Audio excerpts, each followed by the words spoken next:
I call the meeting to order. It is now, thank you, Sharon, 11:49.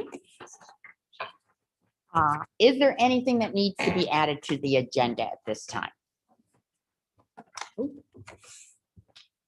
Can I have a motion to approve the agenda as submitted? I second. All in favor? Aye. Thank you.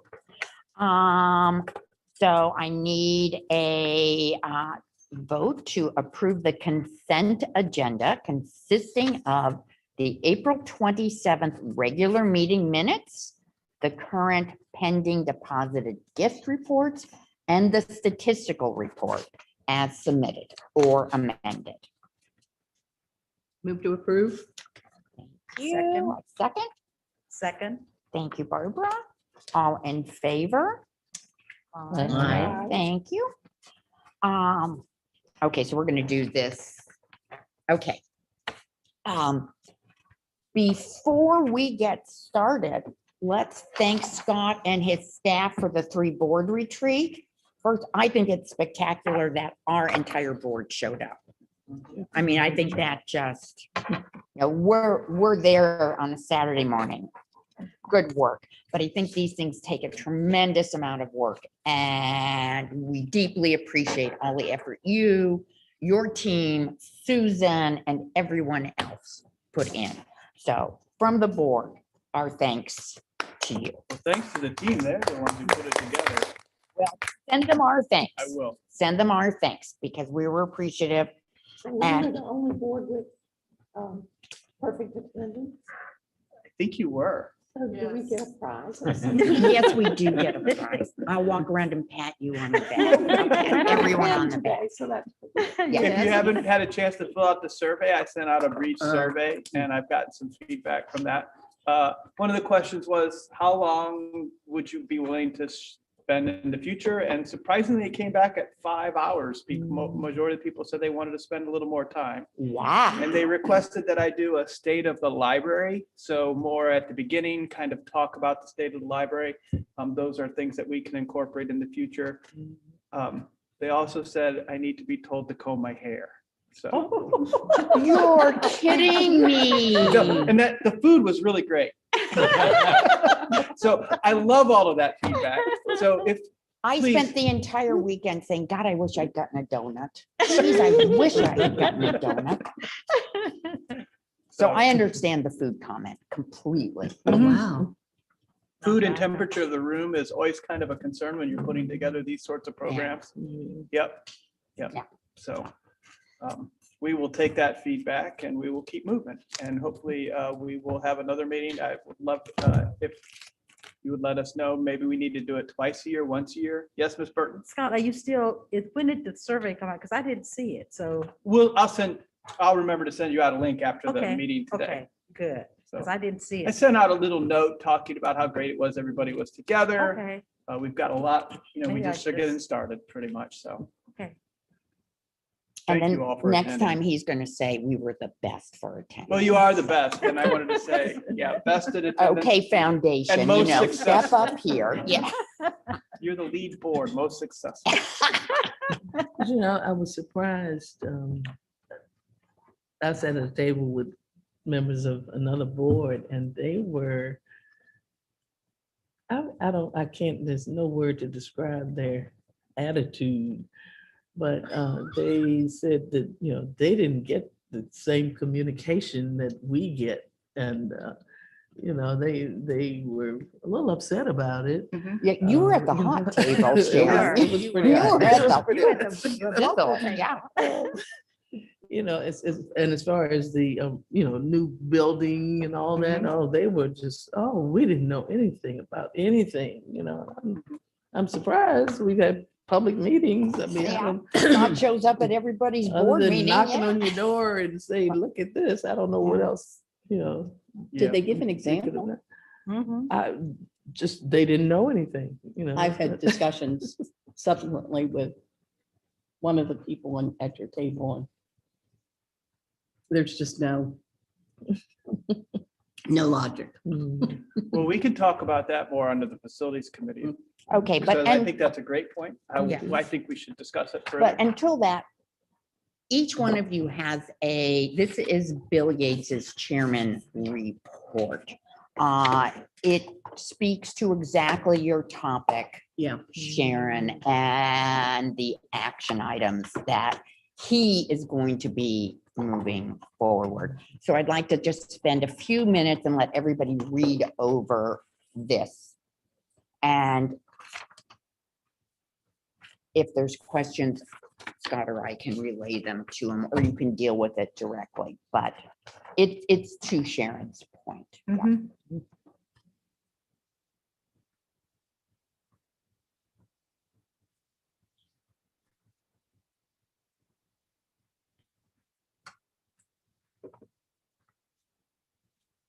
Chris. Janet? Oh, we're reading. Yeah, Yes. I'd already read it, so I'm. okay, okay, so if everyone's looked at it already. No, I haven't. Track. No, I wanted to make sure that, Sorry. I only get to substitute once in a while, and I want to do a really good You're doing a job, great so job. okay, so if we've all gone through that, let's go through reports. Library Friends. Clay, I guess that's gonna be you? Sure. So Rick passed along, coming up June 4th from 10 a.m. to 4 p.m. The Friends will hold a $10 a bag book sale, but as they've done in the past, to clear out a little bit extra surplus books, and then a lot of donations have come in since the last sale. But says they will still need a few volunteers for the afternoon. If you know of anyone interested, please email your information to Bruce or if you know Paige Newman, feel free to contact her directly. Also, the Friends are looking for new board members. They have some good candidates, still need people helping with fundraising, public relations, and social media, as well as membership promotions and various other projects. And also, they're looking to, they've taken some good advice and they're looking to connect with a facilitator for revitalizing their board. They know what their mission is, so they're not looking so much for someone who can help them on the what, but more with the how to get where they want to go. And they mentioned, I think they had one lead that turned out it was retired, but they mentioned if anyone on the board knows of anyone they would recommend, they would appreciate that's basically it that I think. Thanks, Clay. Sure. Library Foundation? Susan is at a training program with all of our other LCSMs. We have a consultant who is working with the city. It's that LEADS program. I believe I've mentioned that in the past. That's where she was last month. That's where she is this month. It's all on, professional development and leadership. So What's LCSM? Library Community Services Manager. It's what we call, what you formerly were at Enrico, branch managers. So she has given me her report and I will deliver it. The foundation continues to seek feedback. We've talked about that on the 3-board retreat that was held on May 7th. If you've not already done so, respond to the Google form. We will resend that out after this meeting. Anyone interested in submitting an idea or question regarding the renovation at Main can visit their local library branch where there are posters with QR code and connect directly to the Main renovation page on the library website. One may submit a question or idea online, or via paper at every branch. Please share this information with local friends and family to encourage engagement in this important process. So we are still accepting, we are still asking for feedback. We are still answering questions. We are still providing information on the master planning process. Grant activity. Thank you to those who attended the What Makes a Fact True Local Journalism and American Democracy, designed by Law librarian Meldon Jenkins Jones, your support continues to be important to programming efforts. That was a nice program. Thank you to those who attended the Urban Fiction Experience 2022 on May 21st. Attendee feedback was 100% positive, with Breeze the Poet consistently mentioned as a favorite program. The foundation will submit a grant request to the Robbins Foundation to expand the impact of the library's highly successful RVA Reads program. That deadline is June. The award notification is September. And the foundation will reach out to area district associations for grant opportunities in coming weeks. I think that's part of that strategy we talked about, where we're going to go out and talk to neighborhood associations and. Yeah. Yep. Yeah. Yeah. Any questions on that? Super. Okay, administration report. I have provided you a report in here. I have a couple things to add. I do want to mention that, I don't know if you noticed, circulation. We are on track to surpass Mhm.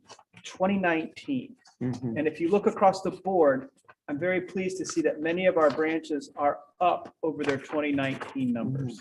I think that shows you how people are returning.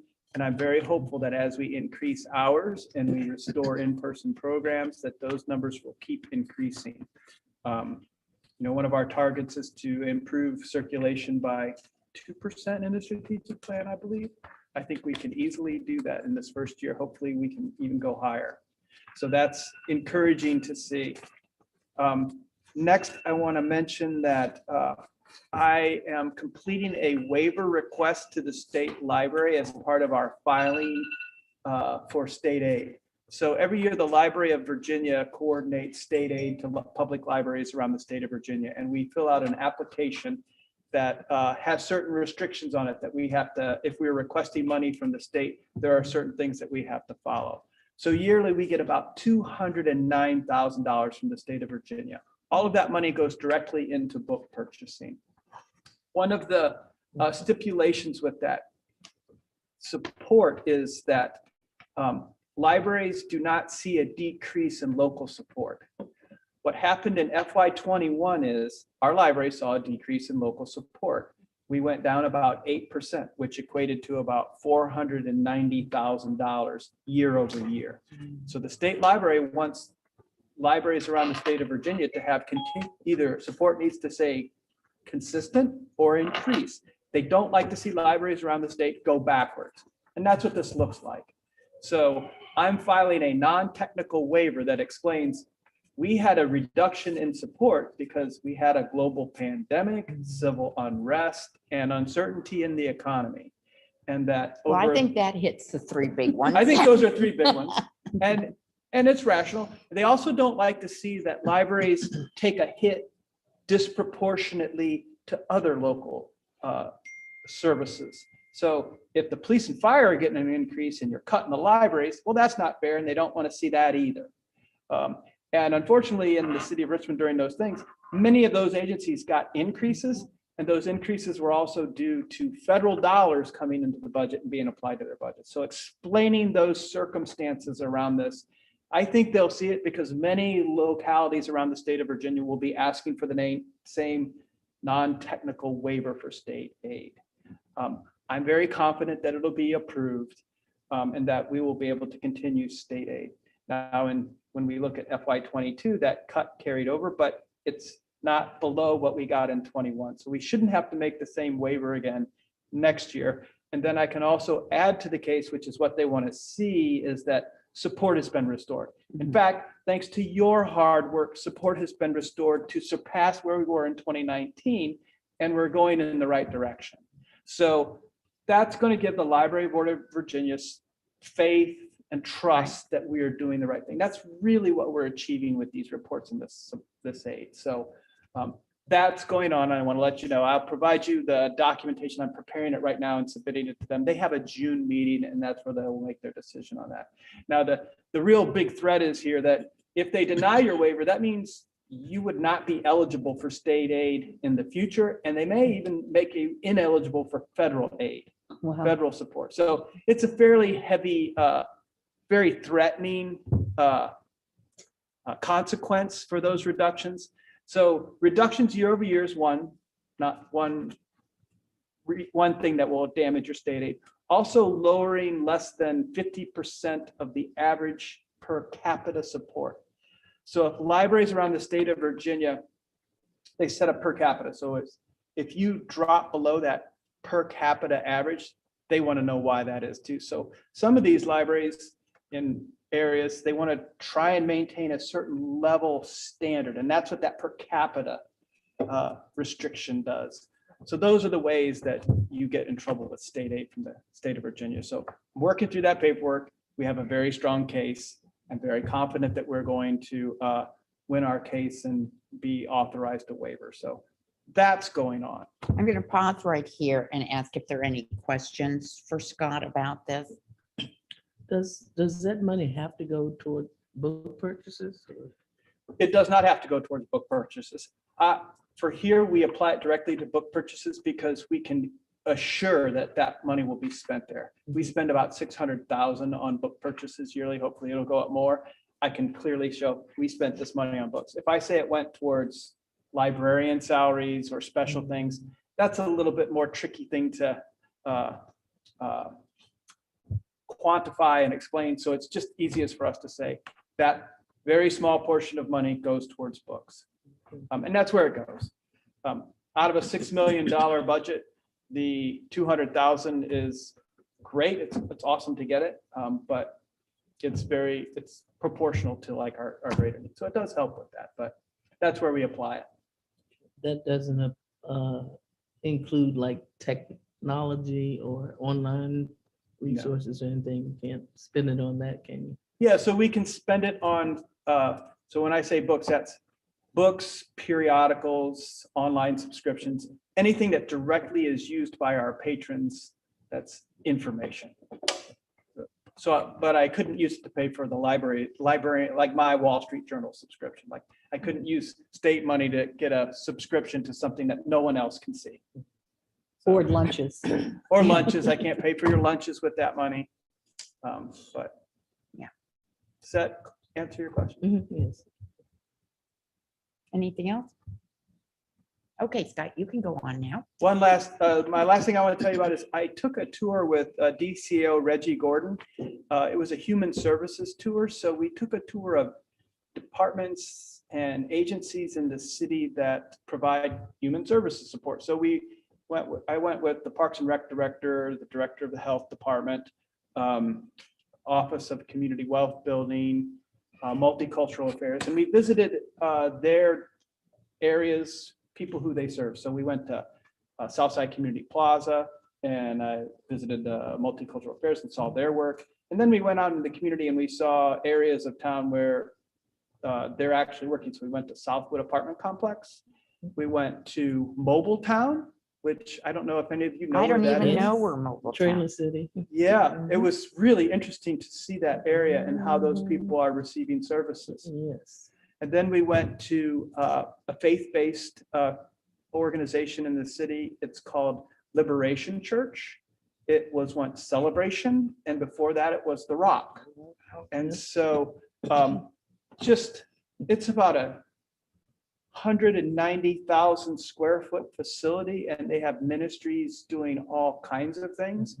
And they are interested with collaborating with various community partners to connect with their users. And Mhm. so that was wonderful. We went to Northside and visited what used to be Rubicon. It's now the what is it? It's Richmond Behavioral Health Authority, RBHA. RBHA, and I toured their grounds. And then we finished up by going to the juvenile justice facility on Oliver Hill Way, where they're incarcerating 30 juveniles.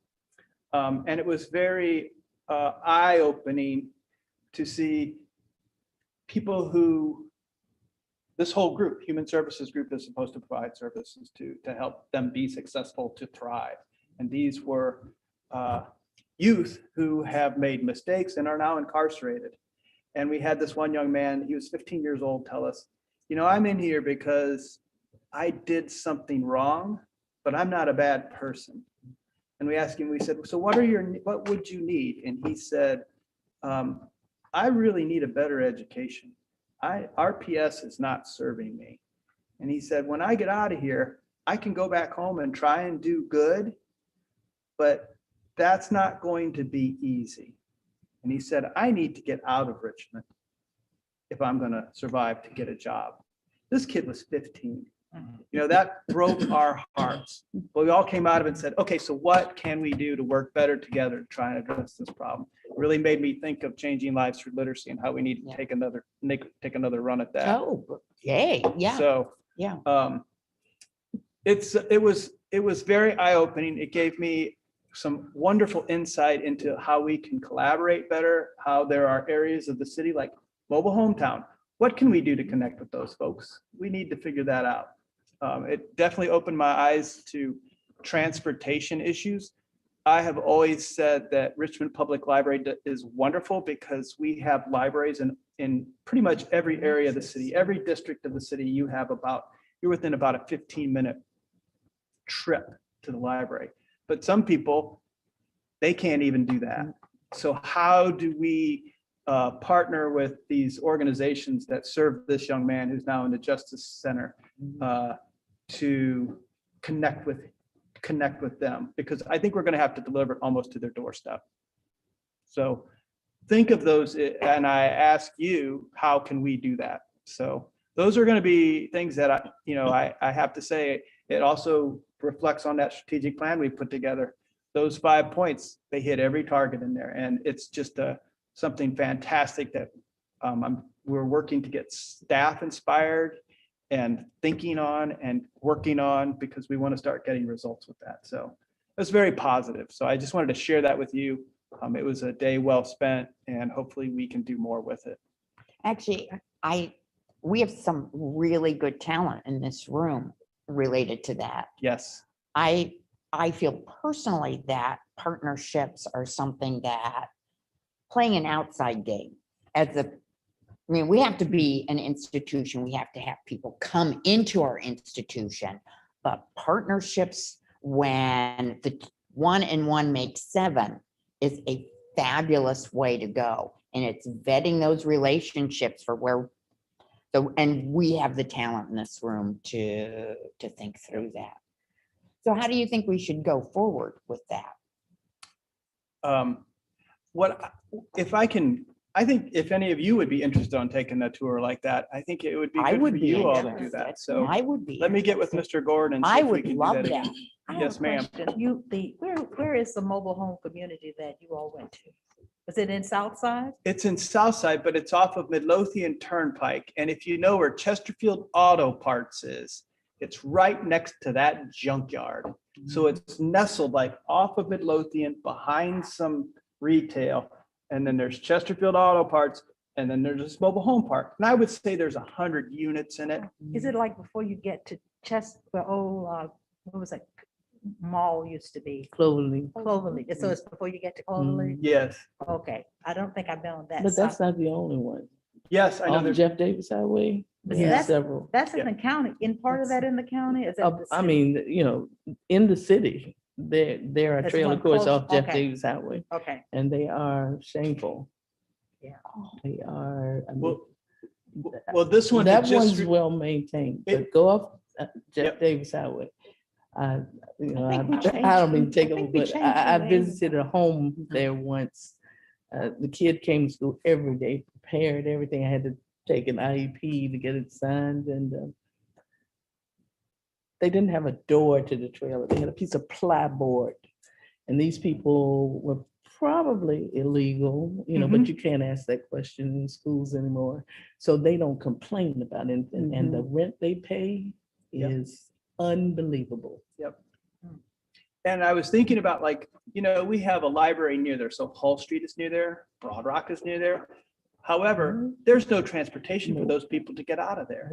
And there was a health worker there delivering a vaccine to someone living in one of those trailers, because the health department is visiting people and delivering vaccinations that way. And that person had other medical issues, but that they couldn't get out. They couldn't get out of that park. And so it's just, in some ways, it's very shocking, but it's eye-opening to see that we are the capital of Virginia, and this is how people are living in our communities. We need to do something about that. And how can we do something about that? That was a big takeaway. from it. I'm so glad you did that because the things you're mentioning, the Rock Church, when they first came, I was principal at Bouchelle Middle School, and the population, the Hispanic, Latinx population was increasing tremendously, daily. And the Rock Church came in, and I don't speak Spanish. My staff really didn't speak Spanish, we didn't know their needs immediately. That Rock Church came in and saved us, Right. and they have that and Sacred Heart Center Yep, in Southside have, been the only lifeline the Latinx population has. And I don't mean to categorize the whole people, but they don't typically complain. No, Right. that's right. Yeah, So no, you're exactly their right. needs are never met. Right. They do it within their community.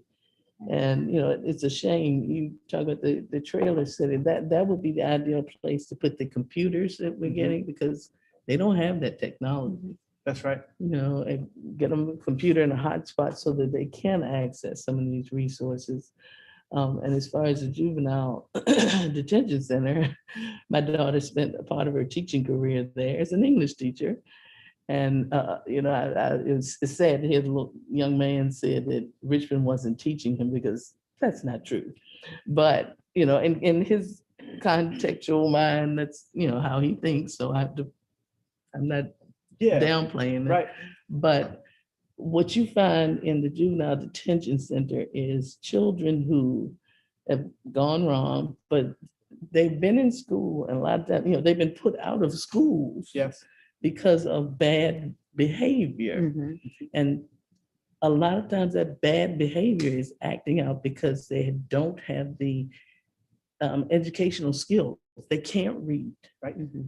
And one of the things my daughter found out, that she formed such good relationships with these bad kids, starting at ABCs, teaching them how to read on a one-to-one, because they're not gonna sit in a 10th grade class and let anybody in that class know they can't read. They'd rather act out than, Right, be right, embarrassed. Right. So, their needs are being met, but Especially in that facility. I was Yeah. very impressed with the care and services those youth are receiving in that Mhm. facility.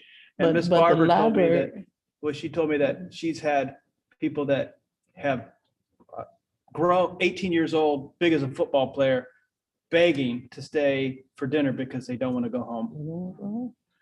But, the library is so important to that group of people, because that's something, I have my phone, I can do things here that won't embarrass me. I can Yeah. look up things, I can, Yeah, I can read children's books if I have to, Mm-hmm. without somebody looking over my shoulder and saying, why are you reading the ABC book, that kind of thing. So it's, we're a necessary entity.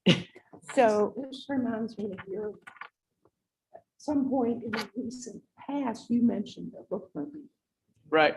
which fits in with all that we're talking about. Well, Richmond has a lit limo. The Yep. school system. Mhm. Yep, and we work with the lit limo. So our staff go out on the lit limo. They were established as a site for collecting summer reading program materials. We are going to do that again this year. If Richmond Public Schools says they don't want to do the lit limo anymore, I'll say send it on over here. But I No, think they outreach give is books really away, don't critical they? for us to do this. The Lit limo limo. gives books. Mhm. Yeah, don't they? Yeah. Which is great. yeah. So those are the ways I think we need to start thinking, coming out of the pandemic, completing our strategic plan, envisioning the concepts that we're sharing with this new main library plan. So I think and then all the work that you've done to put some gas in our tank to get us going into the next year. But there's a lot more that we need to do. So I think Barbara, that, did you have something you wanted to mention? Yeah, as we were talking about the lit limo, one of the, and especially the fact that, that you mentioned that books are given to children. One of the things that we know right now is that our children in Richmond Public Schools are in need of services to be able to get them to, even to get a number of them to grade level. So the question becomes, with if the lit limo is a way that we can get into some of those areas where they don't have the ability to get out. Because like you said, a trip to the library at 15 minutes is generally 15 minutes if you get in your car. Right. Because you can't get on a bus and go across in a section on the side of town where you live easily in Richmond. That's right. So, because I discovered that I had to take my car to the shop and I was thinking, I said, it was on Brook Road and I said, I'll take the bus. And then I realized the bus was almost 5 blocks away in one direction. And I don't know how many in the other. And I was like, I don't know if I can walk that far out here by myself, so that transportation is real, but would there be a way to look at a way to beef up the services that the lit library, the lit, limo is able to offer? Because I think if people in some of these neighborhoods know that there's a resource that can be helpful for people who can't do it themselves for their children. I don't know how the resources get to them, because a parent really has to feel empowered to help their child. And sometimes some of them don't have that ability themselves because maybe they are poor readers or they didn't do well in school. So any way that we can partner to help the child and also to help the parent as well, I think, it'll be a great resource. And what about volunteers with the lit limo? Would they need volunteers? I think those are all ideas that we need to explore and figure out how to get the capacity to do them. Right. I think we need to talk about it and we need to do it. Well, So, I tell you, I had my opportunity to work with the RVA Reads, and I tell you, I couldn't have been happier. Last week, I was as happy as I have been in a very, very long time. We went to Mary Scott School, and because my belief has always been that you have to intervene.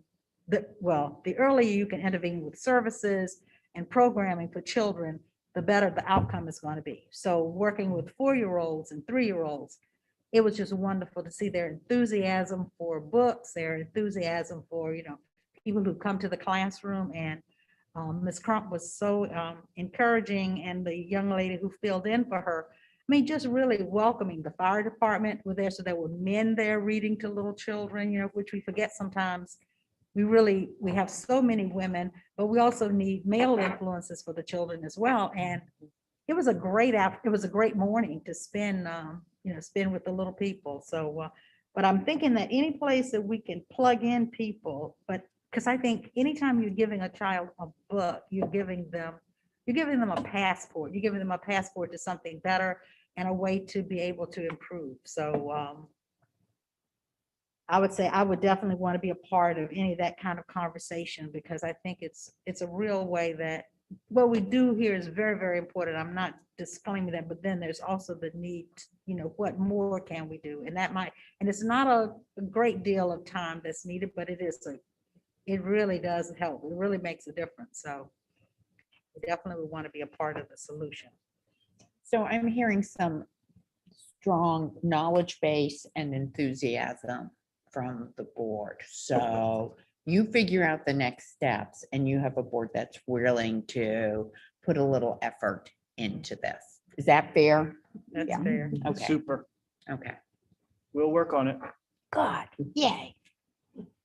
Okay, anything else administrative, Scott? That's all I have at this time. All right, chair report. Well, we've got the bill. I'm just here to make things go through the list. So next, finance committee. So I guess that's going to be you again, Scott. Yeah, Sawyer isn't here. Yes, laryngitis and couldn't make the meeting today. Since we last met, you all know of the budget results, the extra 100,000, the restoration of Yay, funds. Garrett, yeah. We are coming back to where we were and surpassed a little bit in 2019. Our plans. We'll restore evenings 2 nights a week at every location, 4 nights a week here at Maine. We'll be looking to expand hours in the mornings. restore Sundays at Broad Rock. That was that was what that 100,000 was for from Counselor Jones. He was very firm about that, and Reva Trammell were very supportive of that. And they wanted to restore it at every location, but they didn't have enough money left in the budget to do that. And they wanted us to expand hours across the board. There wasn't enough money to do that. So But access is a resonating. they issue. understand that, and we need to keep reminding them that that is critical. Right. And so I'm hopeful that we use this 100,000 to restart Sundays at Broad Rock, and we start showing results. And then next year we come back and we add more hours across the board, hours and people across the board, because that's how we do that. So Right. That was heard, and we need to keep carrying that message forward. I think they are going through the final motions of like adopting the budget, so formally closing it out. City administration is now that they have the final number, they're figuring out what can be activated and how it's all gonna, where everything's going to fall. We'll know more of that by the end of June, because they have to finalize the financial plan by the end of June. So right now, we're working with them to figure out, okay, which positions were unfunded, which positions need to be funded, what do we need to get to start those hours back starting in July. And so once all that is determined, we'll be able to then go out and hire those positions and start getting those people trained and in place. It's going to take us a little bit of time to get those people in place to get those hours back. So I would love it if it started on July 1st. I'm not going to be able to do that, but we are going to start working. Yeah. We're already working to get the people in place so that we can turn those up. Ideally by September, when school restarts, we'll have those hours in place. That's our target, to get everything kind of restarted, get that engine going again. So that's where we're at with the budget. Are there any questions on that? Does Broad Rock need more positions? We have positions that are on our chart, but they were unfunded. So no, when those are refunded, when those are funded, then they get put back in. So we have the positions. We don't have to create the positions. We have to activate the positions. Good. So those, we're in the process of figuring out which positions can we activate with that funding, but also which positions can we activate with the funding that's in the budget now. So that's a task of looking at what we have and what we need and where we want to go. So I'm going to make a request of you, Scott. Just as you gave us a checklist for our initial discussion with council people, if you can give us a checklist for, based on this budget, what we're going to be able to do. Yeah, a lot of people say summer's a bad time to reach out to people. That is not my experience at all, because they have nothing else going on in the summer. So you really, when you do something, they're not fighting 700 other requirements. And with a checklist like that, if we can add this to the June memo, June agenda, we just talk about it and each of us send a quick email or whatever. I mean, I'm impressed with the way each of you interact with your key council person.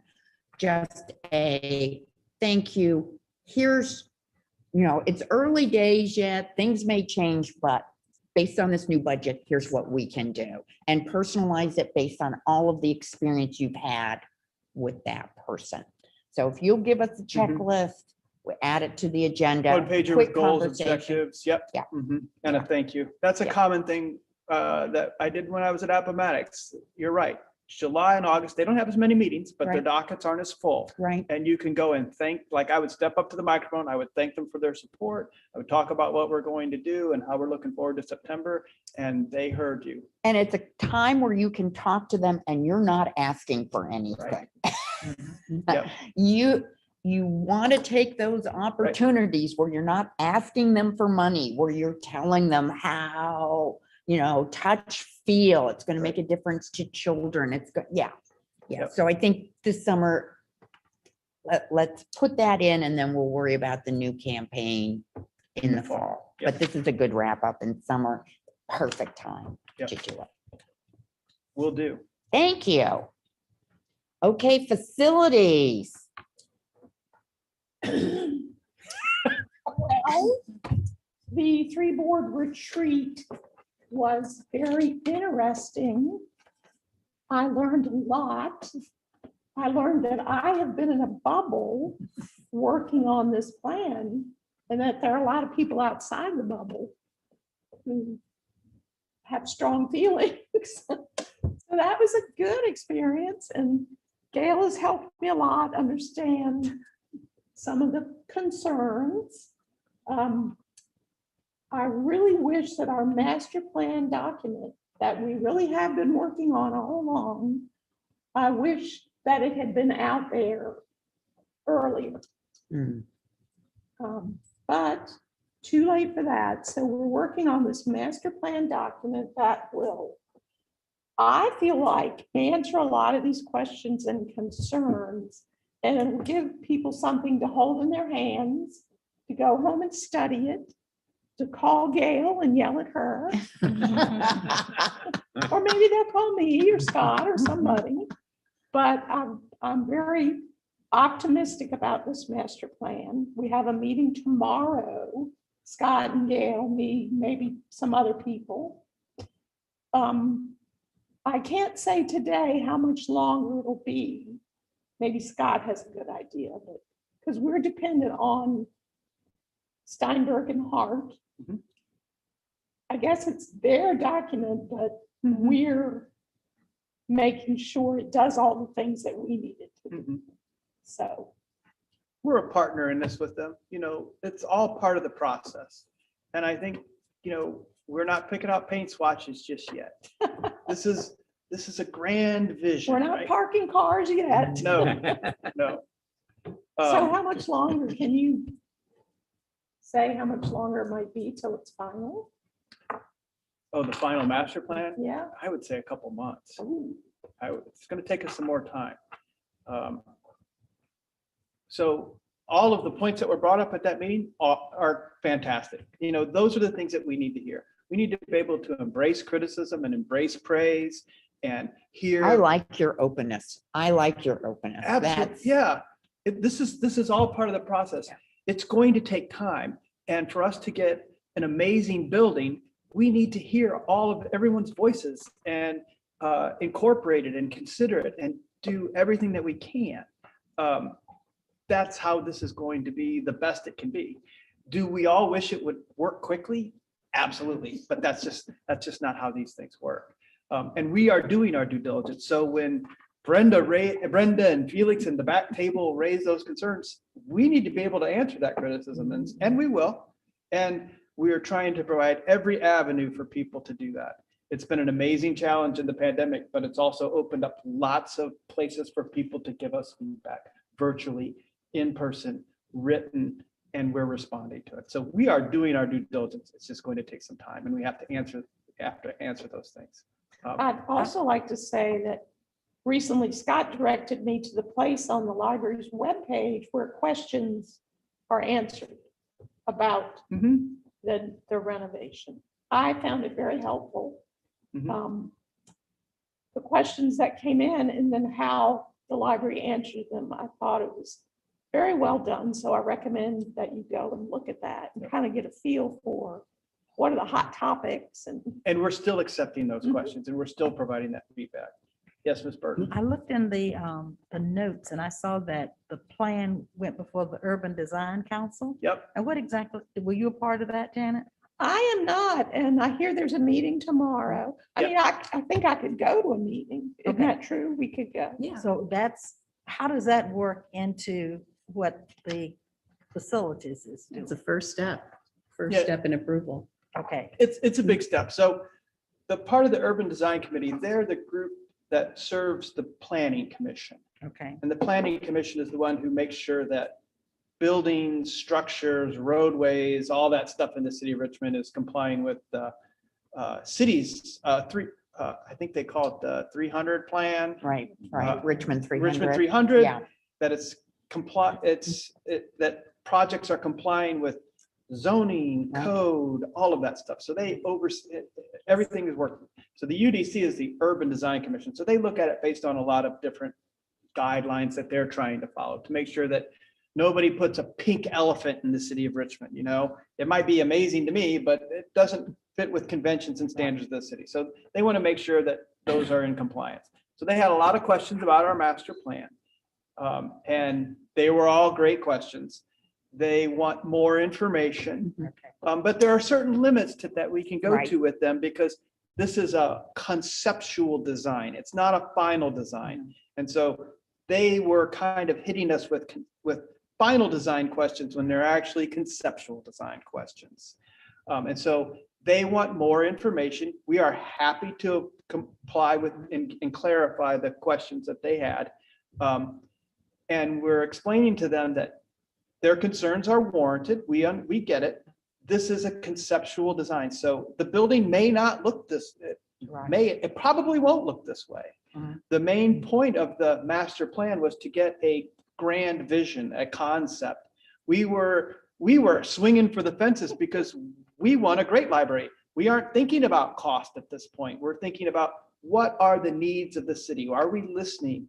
Are we looking at what others around the country are doing, what our neighbors are doing? If you've been to our neighbors' libraries, there's about $100 million worth of library buildings within a 15-mile radius of where we're sitting right now. They have some wonderful ideas. They've done some wonderful buildings and they're providing great services in those buildings. So that's what we were told to do. And I think, and also let's come up with a ballpark price because we as a group needed to submit that to the city because they need to plan for how they're going to budget in the future. So our project then gets put into the capital improvement project, the CIP, which is how the city funds all of their buildings. And so a ballpark number in there gives them a marker which we can build upon. So that's why we put that, $70 million is a reasonable ballpark for what needs to be done to this building. I think some people are a little concerned about that. That's a shocking number. It's just like when back in 1968, when Howard Smith said, it's probably going to be $8 million to build this library. It probably sounded like $70 million to the people in 1968. And so there are no regrets today about that investment made in 1968. And I'm very confident that as we step through this process, and we have done a wonderful job coming up with a really grand vision that we're still building, that once we get the schematic design, 70 million, or it's probably going to be more in today's climate if we going forward. It could be more, but at least we have a number and a target to shoot for and build for. And that's what the CIP process asked us to do. So the next step is once this is approved by the UDC and the Planning Commission, we can go into what's called schematic design. That's where the rubber really hits the road. And that's where we're really going to say, okay, this is what we're going to do. And these are the paint colors and these are where the parking places. And so that would be the next phase. It's a bigger phase. It's going to cost more money, but the CIP will fund that. But we needed to step through this master plan process because when they asked me prior to, going through this process, hey, Scott, what's it going to be to, we know we need to renovate this library. We've been talking about it. It's a 50-year-old building. We're going to have to do something, but how much? Well, I don't know. I need to do this process. So that's what this does. So it gives them a target. And now when we step into schematic design, we'll have a final number. And then we'll go into like RFP and funding and bonding and all that stuff. So the funding for this, and that was a question that came up at the three-board, how are we going to pay for this? The foundation thinks they need to raise $70 million. That's not where the lion's share of the funding is going to come from. It's going to come from the city of Richmond. And it'll be funded in 5 ways. It'll be funded through city dollars, state dollars possibly, which we'll pursue, federal dollars, private dollars, which that's where the foundation will come in. They'll help us seek private donors and also foundations, public, organizational nonprofit foundations. We have a lot of foundations in this community. They would be willing to support this project because as we've already discussed in this meeting, we are doing things for this community. We are the only educational institution that supports everyone from birth to 100 plus. And we are doing things that libraries didn't do last century that this building can't do because it was designed last century around the book. Well, we do so much more than just books these days. And that was what is very apparent in the strategic plan we wrote and the concepts that have come out of this master planning process. And this building is not just a library. I mean, we Right. serve other city functions. Yes. So we have to kind of keep in mind that Right. we're predominantly a library, but we're a city resource for a number of different That's right. things. So Scott, can the UDC say no? Yes, they can say no, and we can still continue to go forward. The planning commission can say no. What do they do? I know they're subordinate to the planning commission, aren't they? The planning commission can override if they firmly say no. I think that's highly unlikely at this point because this is a conceptual plan. We are not saying, so a lot of their hard things that they have to enforce would be into a final plan. These are concepts. We're going to remind them that they're concepts, and we're listening to the input they're giving us, and it'll be considered in the next phase, and that's where they'll have to sign off. But the planning commission, do they report out to the city council? Yes. And so city council can even override what the planning commission does. Okay. So there have been cases where the UDC didn't like it, the planning commission didn't like it, and city council said the person can still do what they need to do. Now it helps us. And so it would help us to have their support, Right. No. but makes we sense. don't So much easier. necessarily need it. We want That's their why, support. Yeah. yes, we need Better to, to have. we need to continue to build the library that this community needs and deserves. And that's what we're doing. And so we will have the support. And I'll tell you what, city council is supportive of this. We have shared this with council members, and they spoke up at that in the budget hearing that I presented at when we advocated for our budget this year. They said, and we have stuff going with the main library, and we want to see that happen. So we have support. I'm confident that we're going to clear this. We just need, it's just like, this is just part of the process. We have to answer the criticism and explain what we've done. They need to understand our process, and they need to know that we have been listening to our community. You know, we had a survey with 800 respondents. That's pretty significant for the master plan and for the master plan for here at Maine. We've reached out across all different kinds of channels. We didn't go door to door, but we probably will do that in the next phase. We will probably knock on doors in the community. We wanted to have that broad research base. That's why we put it out to the whole city. When we start doing the next phase, we'll knock on doors. That's what you're seeing happen with the community, with the Parks and Rec. They're knocking on doors in the community where those community centers are going, where Lux Field is. They're asking those people who live in that neighborhood, what do you want to see? Can we use the lit limo? We can use the limo.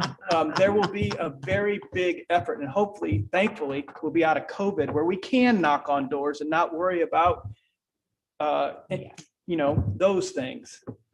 So the UDC meets tomorrow, did I? If hear? they don't meet tomorrow, we are having a follow-up meeting to clarify questions with the architect and the administration. Not, and they're hopefully, the UDC has to have a couple of their members present because they have to abide by FOIA, so it'll only be 2 of them. So we will have a meeting and we will answer their questions and hopefully clarify things so that it can reappear on their docket and either be voted up or down. So. Okay. One thing that has guided me in this process is Dexter Good from CIP, the city rep on our committee, said from the beginning, ask for everything that you need and most of what you want. And he's been very vocal and clear in our meetings. We spent one whole meeting on just trees. Yes. Because there was a discussion about leveling the park and redoing that. But for every 5-inch tree, we would have to replace it with 5 1-inch trees to meet the tree commission guidelines. And he said he has seen big projects with a lot of discussion about them and organization on these projects get defeated because of trees. Yeah. So it's that kind of detail that we've had to go through that we don't think we really need to share with everybody, but apparently a lot of people are interested in all that detail. So I've been guided by that principle. Some of the stuff I see, I think, oh, do we really need, a rooftop garden? But now I've been reading literature recently about the value of outside spaces in libraries. DC has been cited many times, their Martin Luther King Library, and they're rooftop space. So we're using libraries in different ways. People are expecting more flexible meeting spaces, from small book groups to community meetings and things like that. So there's been a lot of, different concepts that we've had to review. I guess my concern about the feedback at the retreat was there doesn't seem to be an expectation of such a renovation that we're meeting. It seemed like, they wanted to, put a little carpeting in, a little new paint. And we're way beyond that. That study was done in 2015. There are a lot of safety problems in this building. Flooding all the time. How many times a year? It's been, half dozen Yeah. times a year that the basement is flooding down here. So there are environmental issues, and also trying to meet the net zero goals of the city. It would be, a landmark decision and good moving forward in that direction as well. So there are so many issues, so I think getting people beyond the fact that it's more than just a little freshening up, we're beyond that. We can't just stick with a little paint. Right. I said to Scott when he came for his interview, the front steps to the building had been closed for 6 months. And that's how, and that was a job that could be fixed. When people talk of UDC talking about the front of the building, liking that, well, those columns and that roof is ready to fall down. So it's beyond a freshening up. And I think that's the next step that we have to communicate. There are some people who want to see the whole process, who really don't need to see the whole process. But I guess. But if they want to see the whole process, we are going to put it out there for them. That Yeah, master yeah. plan. It's going to go right on that website. So all of their questions and all of the things they want to read is going to be there, because I want to make sure that they are heard and considered, because our directive was not a good enough library. We wanted a vision for the future, because that's what we're listening to our community and listening to their needs. And frankly, they deserve it. Our community deserves it. So let me make a suggestion coming from my background. So it's biased, but not everyone's going to read 95 pages. A lot of pictures, Chris, a lot of pictures. Do your bullet points and think carefully about your language and what terms you use. Are we doing a renovation? Are we refreshing? Think carefully. With your one page, you will garner much more support. The people with objections will go through all the 95 pages and look at all the pictures. But the people who you need to support will read one page. So make it tight, make it good. Intro and guiding principles have to be clear. That's the first couple. We have to be able to match wavelengths with all those audience. You're 100% correct. Make So it those who tight, want to make it read through clear. all of it, we're going to provide that to them. Those who want the quick and necessary, they're going to get that as well. Right. You're right. Absolutely. So speaking of trees, I noticed is the gate locked in the library part? Looked like there was a chain. Usually it's open when in daylight hours. So if it's not open, we'll This check was into that. 11:30. Okay. But there's, excuse me, in the past, we've kept it closed if it was raining. If it's raining, we don't open the park.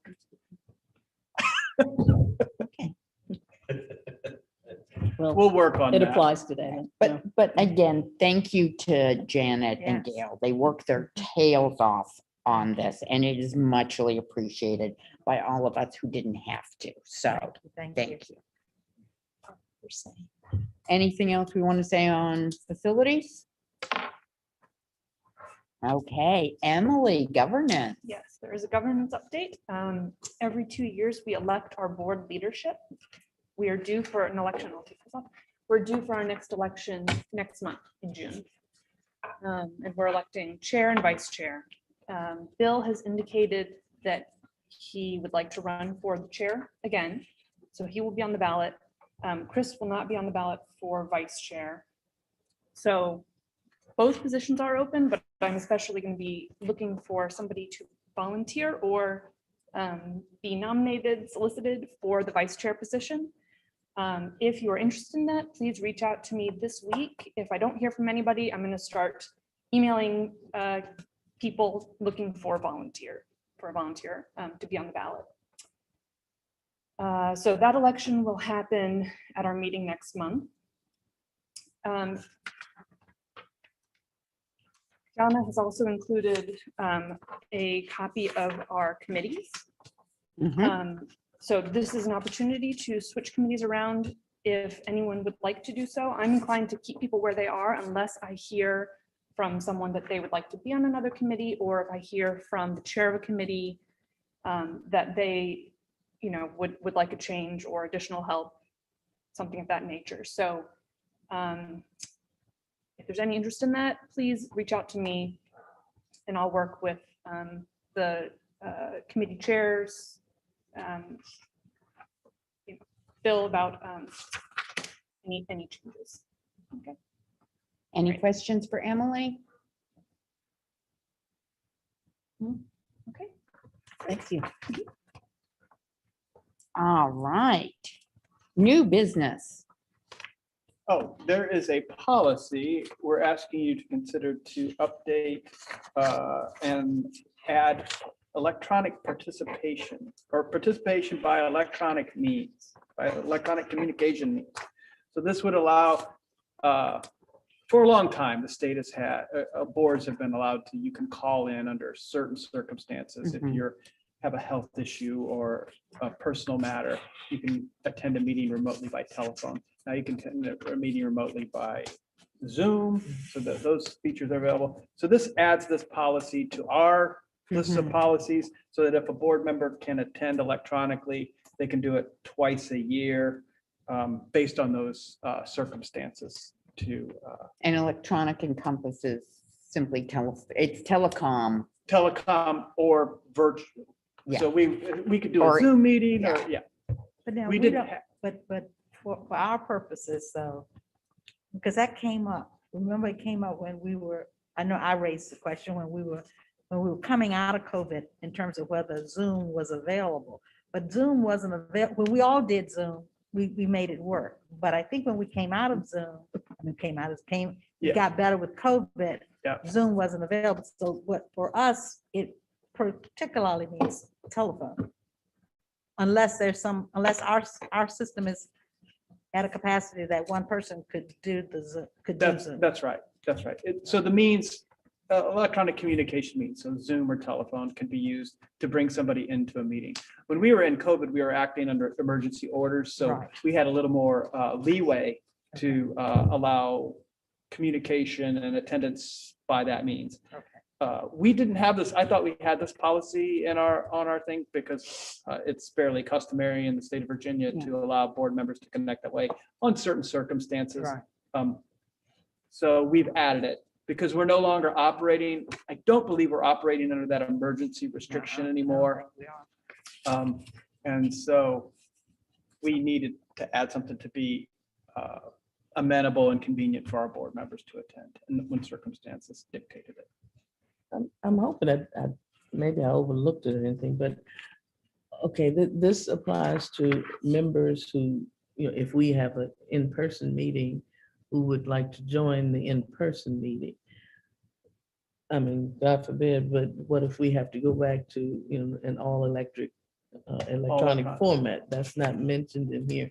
And I would hate for us saying members may attend 2 meetings if circumstances dictated that we would have to meet more than twice. Right. I think if we shift back into that circumstances, the code would dictate that. Right now, state code only allows us to really do this for these special circumstances. If we have another COVID event, emergency order would probably be activated, or the city would make arrangements for us to go into that kind of activity again. So I mean, can something be added saying that? I Because don't think we need to? can, because this is in compliance with state code right now. Mm. So Laura Drury reviewed this, and we took this from the city's council. This is a similar policy what city council has. And so there are very kind of keen restrictions because you see the code cited here in the first paragraph. So this is compliance with code. I do not believe we would be allowed to just say, we're going to have electronic meetings. Because it's that issue of providing citizens access, and we're still transitioning from in-person to virtual, and how we're going to manage that. Those are kind of decisions above us. It's a state level decision. So I don't think we could do that. I think what we have in front of us is the most that we can do with this policy. And is this, as you have here, B2 is pretty much in the code that the city is looking at the number of meetings that they allow you. Yes, Okay. that's in compliance with state code. I think I might be able to answer Sharon's question. When the pandemic started, the governor issued an executive order to allow virtual meetings. And that's why this policy has to be created to, eliminate that option, basically. So that's only a special option, I think, to go full-time into virtual meetings. It also applies to condominiums, believe it or not, their meetings. So, Really? yeah, oh yeah, believe it, because the Condominium Act is very tough about meetings and how frequently and all that stuff and who's in there anyway. So Wow. I won't go into that. But so we had to create a policy in my condominium to have a virtual meeting continue because we were required to have an in-person meeting. So anyway, I guess it would be like a corporation then, wouldn't it? yeah. So that executive order ended in July. And so that's why we're all creating these policies to. So this is an Allow issue we special have to vote circumstances. on. Yeah. So make sure you ask Scott any questions that you have.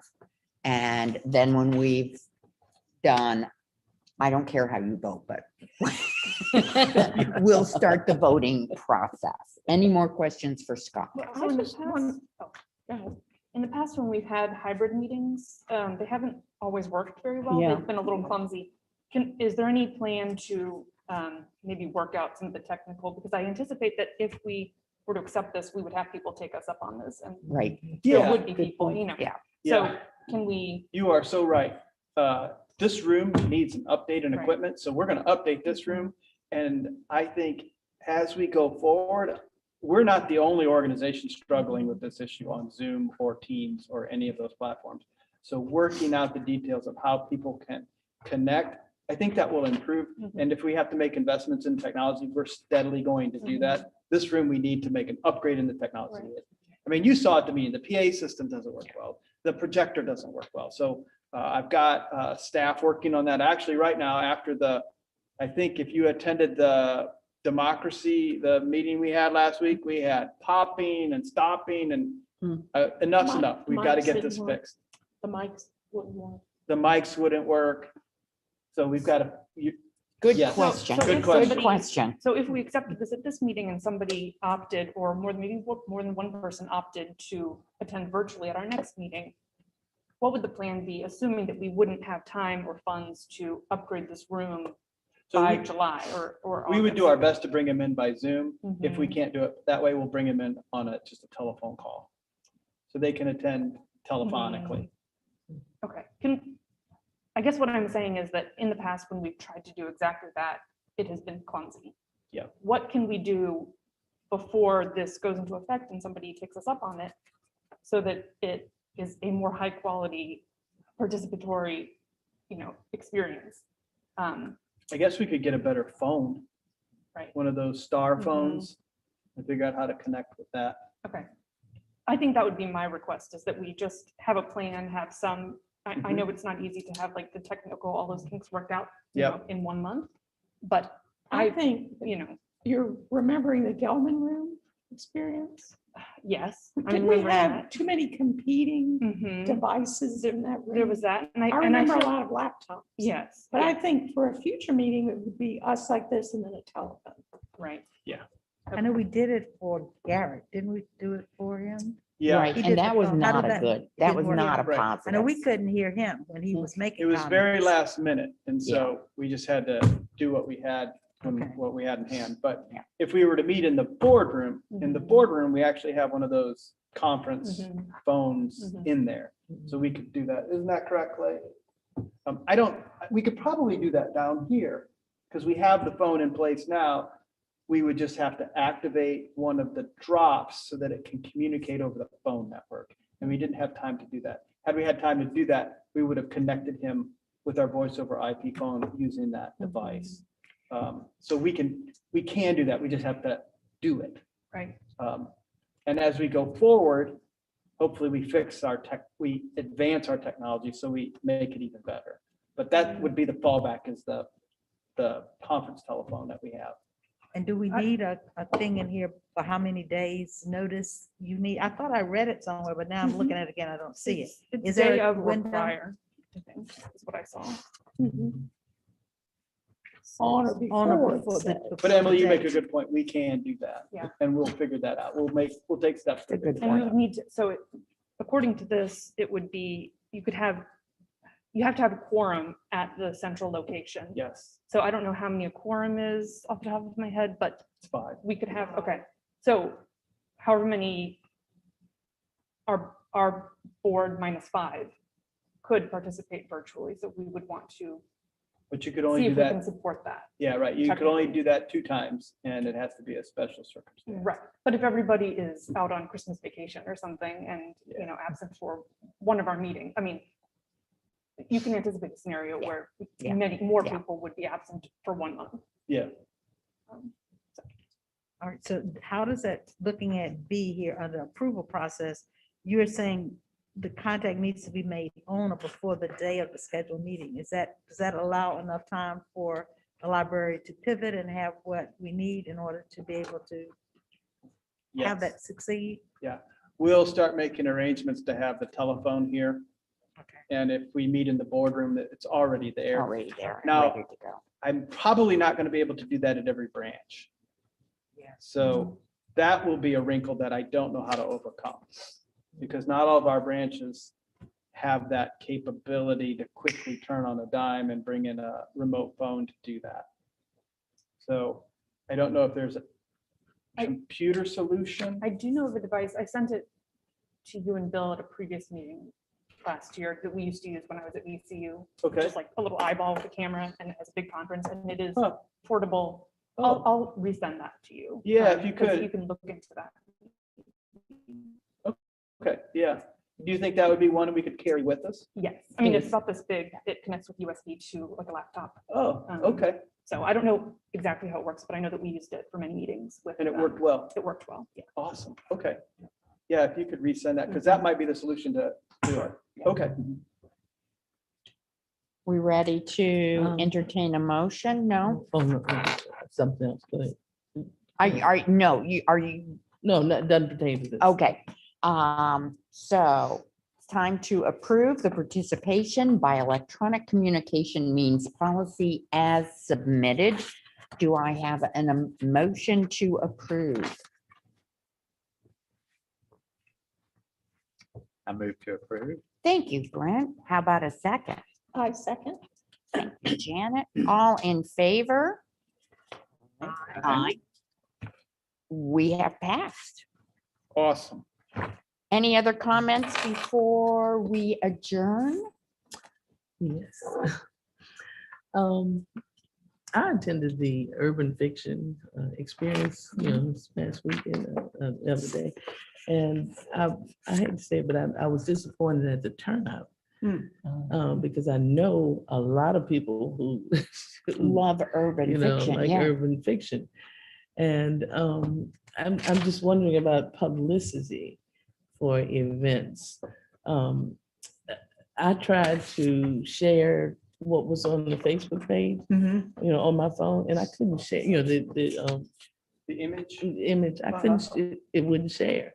But I don't know why, but, and I didn't think about calling folks or anything, but since that time, I've asked folks, and they said, we didn't know anything about it, So I'm thinking that we could get a lot more attendance at events, by doing maybe some different publicity. I'm not sure how things are publicized other than like social media, but Mhm. I'm thinking maybe we could come up with like a Cliff Notes, kind of thing that would list it. But in addition to that, I was also concerned about accessing information on the website.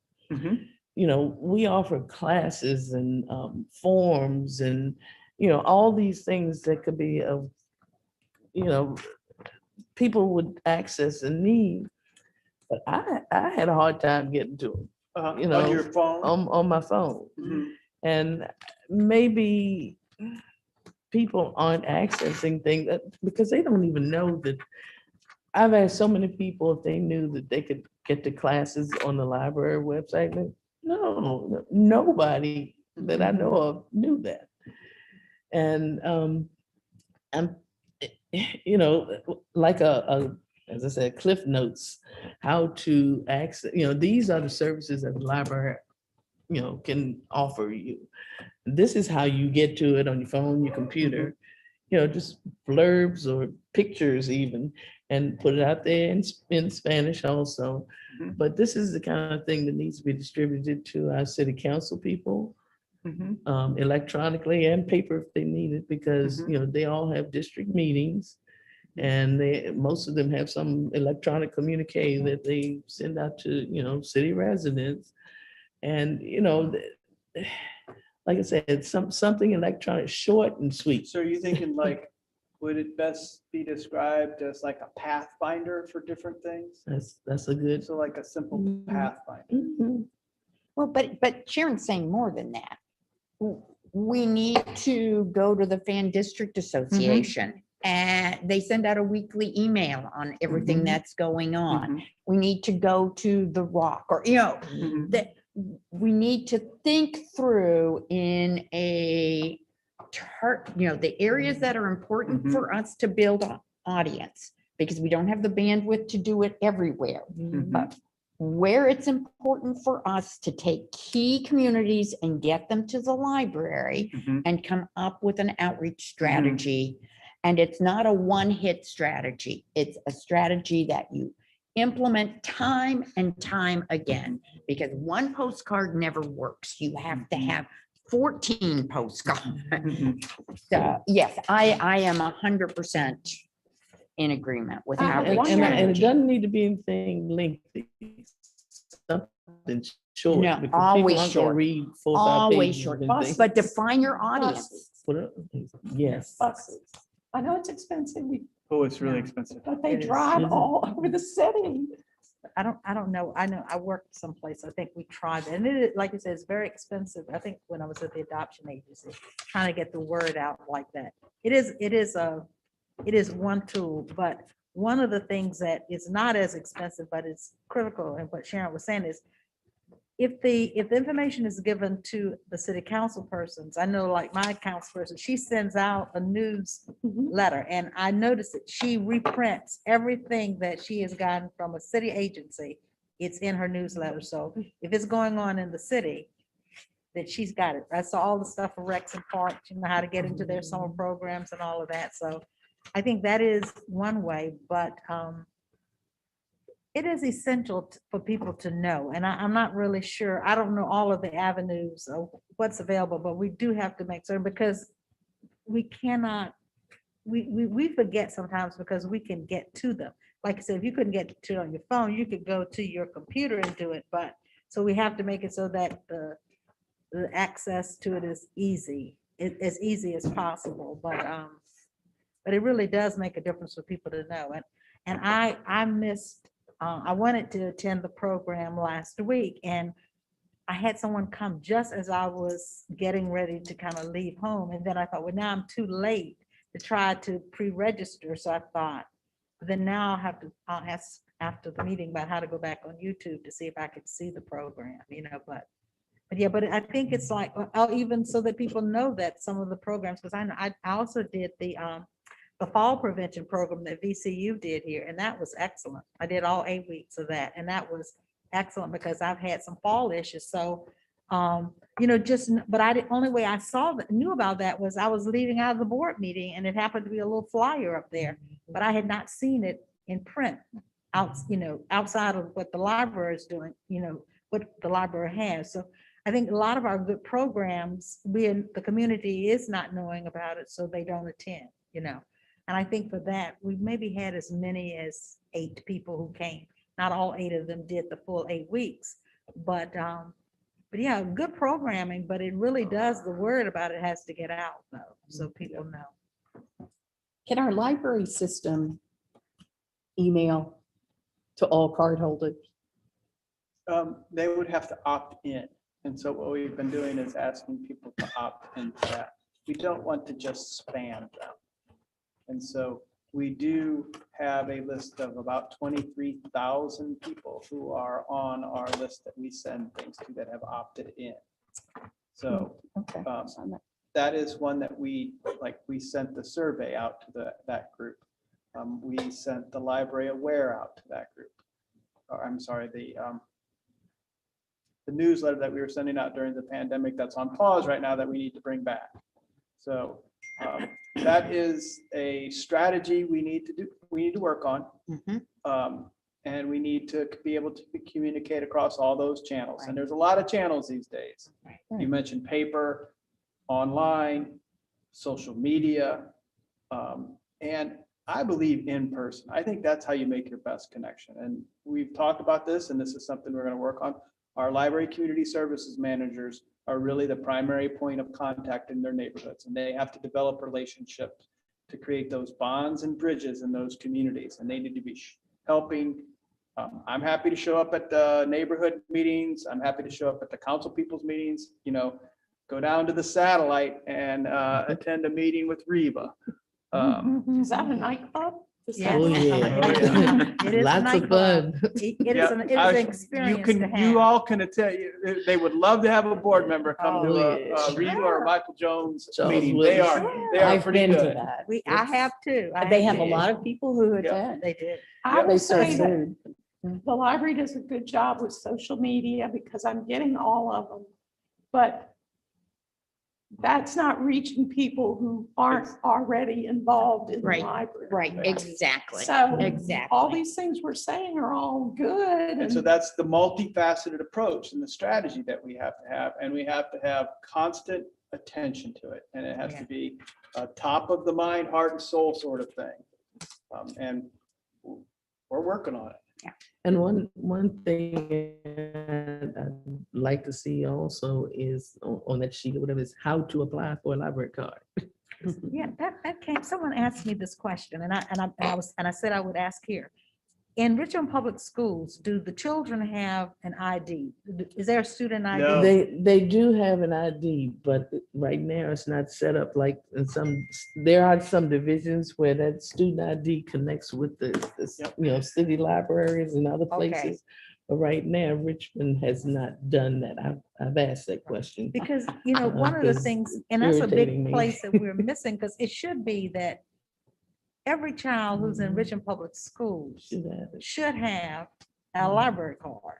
Yes. Or at some point in the Yes. year, Mhm. school year, that would be a part of an experience Yes. for them to know where their library is, but to have a card, and I remember when my girls could sign their name, because you needed a signature for the card, and that was a big deal, That's right.